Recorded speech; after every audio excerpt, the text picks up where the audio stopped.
दोस्तों पबजी दुनिया की सबसे मशहूर गेम है। हम इसे शायद ही कोई एक हो जिसने पबजी के बारे में ना सुना हो और ना खेला हो। बच्चे हों या बड़े सब पबजी के फैन हैं। मगर क्या आप जानते हैं पबजी को किसने बनाया और इसको बनाने वाला आज कितना दौलतमंद है। वो कहते हैं ना कि एक छोटा सा आइडिया आपकी ज़िंदगी तब्दील कर सकता है। इसी तरह पबजी ने भी किसी की ज़िंदगी को तब्दील कर दिया। दोस्तों ब्रेंडन ग्रीन जिसने पबजी को बनाया, एक वक्त तो ऐसा भी था जब ये आदमी बिल्कुल ही बेरोजगार था। इसके बैंक अकाउंट की बात की जाए तो वो बिल्कुल ही खाली था, लेकिन फिर पबजी ने इसकी ज़िंदगी को रातों रात तब्दील करके रख दिया, जिसकी उम्मीद इसको बिल्कुल भी नहीं थी। दोस्तों ब्रेंडन ग्रीन की कहानी मोटिवेशन से भरी हुई है। ये आयरलैंड में पैदा हुआ था। ये अपने कैरियर के स्टार्ट में एक फोटोग्राफर और डीजे था। इसके साथ साथ ये एक पार्ट टाइम वेब डिज़ाइनर भी था। यानी ब्रेंडन अपनी ज़िंदगी शादियों और बड़ी बड़ी पार्टियों में फोटोग्राफी कर और छोटी मोटी वेब डिज़ाइनिंग करके गुजार रहा था। कभी कभी तो ये कुछ पैसे कमाने के लिए डीजे भी बन जाता था। इसको फोटोग्राफी का बहुत शौक था, इसीलिए इसने ब्राज़ील जाने का फैसला किया ताकि वहाँ ये फोटोग्राफी करके अपना गुजारा कर सके। और वहीं इसकी मुलाकात एक लड़की से हुई जो इसकी फ्रेंड थी। मगर बहुत जल्द ही इसने उस लड़की से शादी भी कर ली, लेकिन किस्मत को कुछ और ही मंजूर था। ये शादी सिर्फ 2 साल ही रही और ब्रेंडन और इसकी बीवी की तलाक हो गई। और यही वो वक्त था जब ब्रेंडन पर एक साथ कई मुश्किलात टूट पड़ी। मगर ज़िंदगी में यही मुश्किलात और ठोकरें हमें कुछ नया सिखाती हैं, और यही कुछ ब्रेंडन के साथ हुआ। 2013 में ब्रेंडन जब ब्राज़ील में था तो ये बिल्कुल ही फंस चुका था, क्योंकि इसके पास पैसे बिल्कुल ही ख़त्म हो चुके थे और बड़ी मुश्किल से ये अपना गुजर बसर कर रहा था। ब्रेंडन के मुताबिक इसके पास इतने पैसे भी नहीं थे कि ये जहाज़ का टिकट ले सके और वापस आयरलैंड चला जाए। इसीलिए इसने टिकट लेने के लिए पैसे जमा करना शुरू कर दिए। इसने अपने अखराजात कम कर दिए और इसीलिए ये अपना ज़्यादातर वक्त अपने कमरे में ही गुजारता था ताकि इसका ज़्यादा खर्चा ना हो। दोस्तों और यही वो वक्त था जब इसने वीडियो गेम्स खेलना शुरू कर दी, क्योंकि ये हर वक्त एक बंद कमरे में रहकर बोर होता था। इसीलिए इसने वीडियो गेम्स का सहारा लिया ताकि इसका वक्त कट सके। यहाँ से इसको ऑनलाइन वीडियो गेम्स के बारे में मालूमात मिली।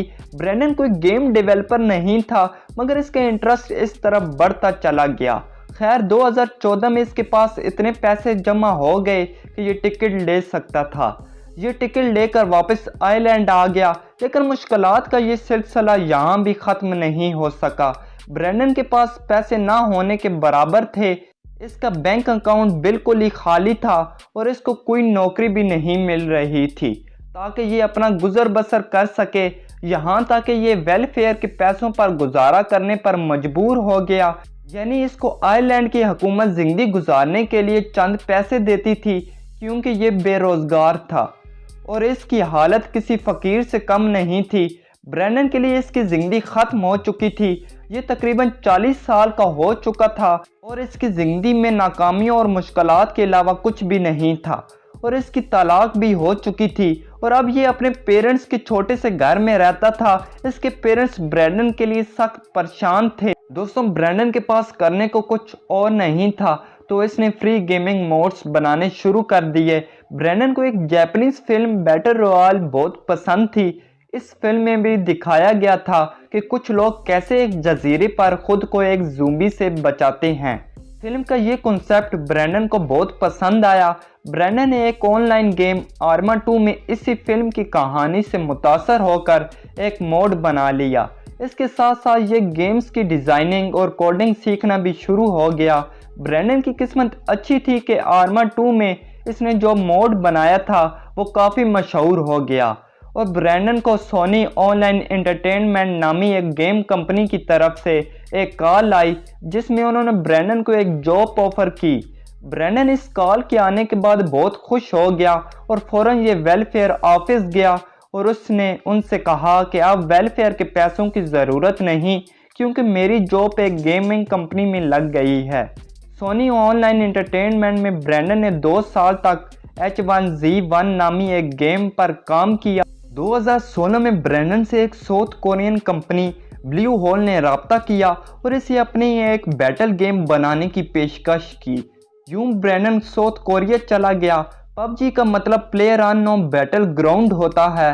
प्लेयर अननोन दरअसल ब्रेंडन का ही एक नाम था जो ये ऑनलाइन गेम्स खेलते हुए यूज़ करता था और इसने उसी नाम पर पबजी का नाम रख दिया।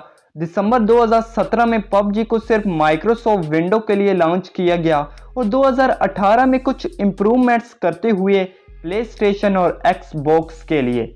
और पबजी की सेल्स एकदम से इतनी बढ़ने लगी कि ब्रेंडन भी हैरान रह गया कि आखिर ये हो क्या रहा है।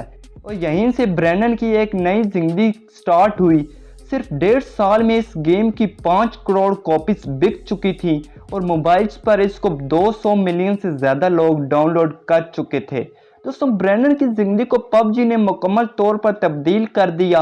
आज ये कितना दौलतमंद है ये सुनकर आप हैरान रह जाएंगे कि कभी वेलफेयर के पैसों पर जीने वाला ये आदमी इतना अमीर भी हो सकता है।